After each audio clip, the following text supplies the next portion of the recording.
భారతదేశం సుస్థిరత చాలా దెబ్బతింటుంది. ప్రతిసారి మీరు ప్రాంతీయులు తీసుకొని వీళ్ళు ఆంధ్ర వాళ్ళు, వీళ్ళు తెలంగాణ వాళ్ళు, వీళ్ళు మరాఠా వాళ్ళు, వీళ్ళు కూర్చోబెట్టి తమిళ అంటే భారతదేశం అంతరంగిక భద్రత దెబ్బతింటుంది.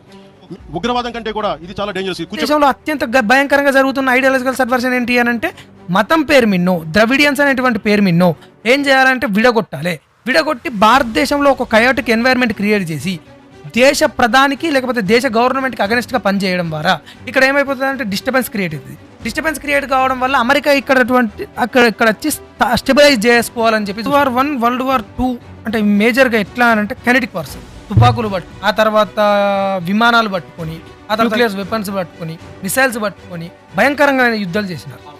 తర్వాత ఏమైపోయింది అని అంటే ఈ కెనెటిక్ వార్ అనేది తగ్గిపోయి నాన్ కెనెటిక్ వార్ వచ్చింది.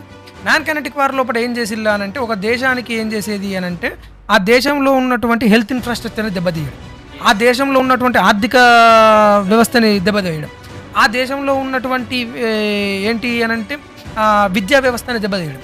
తద్వారా ఏమైపోయింది అని అంటే ఆ దేశం నిర్వీర్యం కావడం జరిగింది. ఇది నాన్ కైనెటిక్ వార్.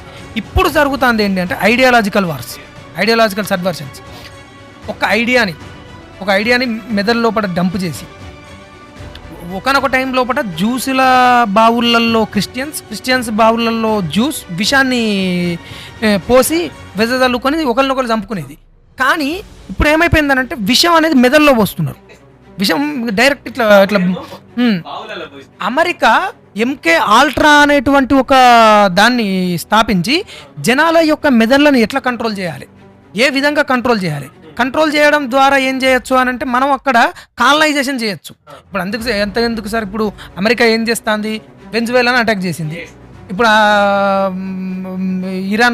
ఇరాక్ లోపట చేస్తున్నది అందరికీ తెలుసు.